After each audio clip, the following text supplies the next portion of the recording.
కూర్చోమనండి ఇది కూర్చోండి దయచేసి ఇక్కడ కాంట్రవర్సీ అది. కానీ ఇప్పుడు మంత్రి గారు చెప్తుంది ఏంటి, గౌరవ మంత్రి గారు ఫ్యూచర్ లో వస్తాయి అవకాశాలకి ప్రయత్నాలు జరుగుతున్నాయి, ఇవన్నీ వస్తున్నాయి చెప్పారు. అది చెప్పండి మా చెప్పారు. ఒకటి ఇంకోటి దాని కింద ఇంకోటి యాడ్ చేస్తాను. దీన్ని కరెక్ట్ చేయండి. ఎవరైతే వెర్షన్ రాశారో, ఎవరైతే తెలుగు వెర్షన్ చేశారో వాళ్ళని కరెక్ట్ చేయండి.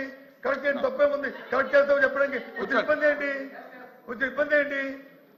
కరెక్ట్ చేస్తామని చెప్పడానికి ఇబ్బంది ఏంటి? కూర్చోండి.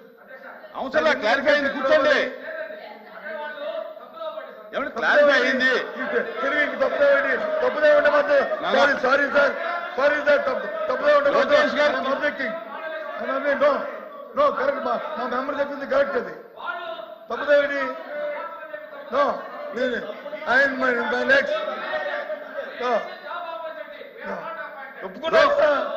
మంత్రి గారు లోకేష్ గారు క్లియర్ గా చెప్పారు.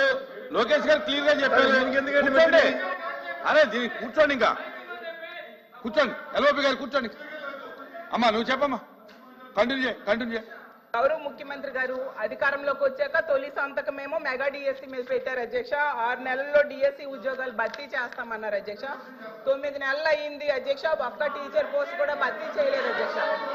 అలాగే తీసుకుంటే గౌరవ మంత్రివర్య లోకేష్ గారు జనవరి 1వ తేదీన జాబ్ క్యాలెండర్ ఇస్తామని మంత్రివర్యం చెప్పడం జరిగింది అధ్యక్ష. క్యాలెండర్ ఇయర్ మారిపోయింది కానీ జాబ్ క్యాలెండర్ మాత్రం ఇవ్వలేదు అధ్యక్ష. అలాగే ప్రభుత్వ ఉద్యోగుల పరిస్థితి, ప్రభుత్వ ఉద్యోగులకి ఏంటంటే 9 నెలల్లో ప్రభుత్వం తాలూకు నిజ స్వరూపం తెలిసిపోయింది అధ్యక్ష. ఎందుకంటే ఒక్క డిఏ కూడా 9 నెలల్లో ఇవ్వలేదు అధ్యక్ష. అసలు ఒక్క డిఏ కూడా ఇవ్వని ఏడాది ఏదైనా ఉందంటే అది ఈ కూటమి ప్రభుత్వంలో ఉన్న ఈ పరిపాలనలోనే అధ్యక్ష. అలాగే అధికారంలోకి రాగానే ఐఆర్ ఇస్తామన్నారు అధ్యక్ష. 9 నెలలు అయింది, 9 పైసలు కూడా ఇవ్వలేదు అధ్యక్ష. ఉద్యోగులకేమో పిఆర్సీ ఇస్తామన్నారు అధ్యక్ష. గతంలో జగన్మోహన్ రెడ్డి గారు వేసిన పిఆర్సీ కమిషన్ చైర్మన్ ఏమో బెదిరించి రాజీనామా చేయించారు అధ్యక్ష. ఇప్పుడు 9 నెలలు అయినా కూడా కొత్త చైర్మన్ ని అపాయింట్ చేయలేదు అధ్యక్ష. అధ్యక్ష చైర్మన్లు బెదిరిస్తాయంట అధ్యక్ష. ఎక్కడ బెదిరించా? మేడం గారు వైకాపా ప్రభుత్వం అనుకుంటున్నారు. ఇది ఎన్డీఏ ప్రభుత్వం అధ్యక్ష. ఇక్కడ ఎవరిని బెదిరించట్లేదు. చట్టపరంగా ఏమన్నా చేస్తాం.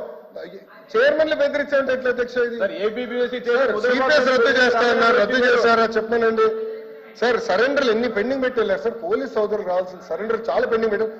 మన ప్రభుత్వ అధికారులకు వచ్చే సరెండర్ మనం 1 సరెండర్ క్లియర్ చేస్తాం సార్. బ్యాలెన్స్ కూడా క్లియర్ చేస్తాం సార్. జీతాలు సకాలంగా 1వ తారీఖు నాడు చెల్లిస్తున్నాము. ఎన్ని చేస్తున్నాం. సింపుల్ గా ఇట్లా చైర్మన్లు బెదిరించారండి. మీరు ఒప్పుకుంటే ఎట్లా అధ్యక్ష? ఇది దయచేసి అర్థం చేయండి అధ్యక్ష. ఎన్ని రికార్డు నుంచి తొలగించాలి అధ్యక్ష. చైర్మన్లు బెదిరించాం. ఇది కరెక్ట్ కాదు అధ్యక్ష. దయచేసి అర్థం చేసి కోరుతున్నాం. 9 నెలల్లో కాంట్రాక్ట్ ఉద్యోగులు, అవుట్ సోర్సింగ్ ఉద్యోగులు రోడ్డెక్కే పరిస్థితి అయితే వచ్చింది అధ్యక్ష. వీటన్నిటి మీద కూడా గవర్నర్ గారు అయితే తన ప్రసంగంలో చెప్పలేదు అధ్యక్ష.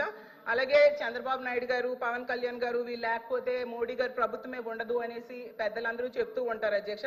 అంటే చాలా మంచి అవకాశం. నేను ఒప్పుకోవట్లేదు. ఐఎమ్ సారీ అధ్యక్ష. No no no no no. ఎవరు చెప్పారు అధ్యక్ష? అది ఎవరు చెప్పారమ్మా? ఎవరు చెప్పారు తల్లి? ఎవరు చెప్పారు సార్? అధ్యక్ష రాష్ట్ర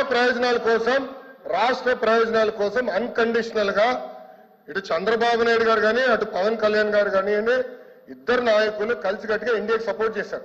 ఎన్నికల ముందల ఎన్నికలు అయిన తర్వాత రిజల్ట్స్ వస్తుంటే కరెక్ట్ గా 1 అవర్ తర్వాత గౌరవ ముఖ్యమంత్రి చంద్రబాబు నాయుడు గారు స్వయంగా హోంమంత్రి గారికి ప్రధానమంత్రి గారికి ఫోన్ చేసి కంగ్రాచులేషన్స్, కలిసికట్టుగా ఈరోజు ఎన్డీఏ ప్రభుత్వం 3వసారి ఏర్పడుతుంది అని అన్కండిషనల్ సపోర్ట్ ఇచ్చాం అధ్యక్ష. మేము పదవులు అడగలేదు అధ్యక్ష. రాష్ట్రానికి నిధులు ఇవ్వండి, రాష్ట్రాన్ని కాపాడండి.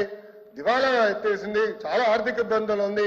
గత ప్రభుత్వం చేతకానితనం వల్ల ఇబ్బంది పడుతున్నాం, మీరు ఆదుకోండి అని చెప్తే రైల్వే జోన్ తీసుకొచ్చా అధ్యక్ష. విశాఖ ఉక్కుని కాపాడే అధ్యక్ష. చివరి అమరావతిని నిధులకి తీసుకొచ్చా అధ్యక్ష.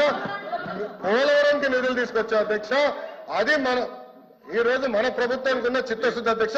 మేము ఎక్కడ చెప్పలేదు అధ్యక్ష. దయచేసి మేడం గారు వస్తే విత్డ్రా దట్ పాయింట్. మేము ఒప్పుకోవట్లేదు అధ్యక్ష. అది మటుకు ఏదో మేము సపోర్ట్ చేయకపోతే మేము ఎక్కడో చెప్పినట్లు ఇది సత్యదూరం అధ్యక్ష. మేడం గారు వస్తే విత్డ్రా దట్ పాయింట్ అధ్యక్ష. ఇది చాలా సీరియస్ గా మేము తీసుకుంటాం అధ్యక్ష. అందరూ అంగీకరించాల్సిన నిజం, మన రాష్ట్రం ఎంపీల మీద కేంద్ర ప్రభుత్వం ఆధారపడి ఉంది అనేది నిజం కదండి అధ్యక్ష.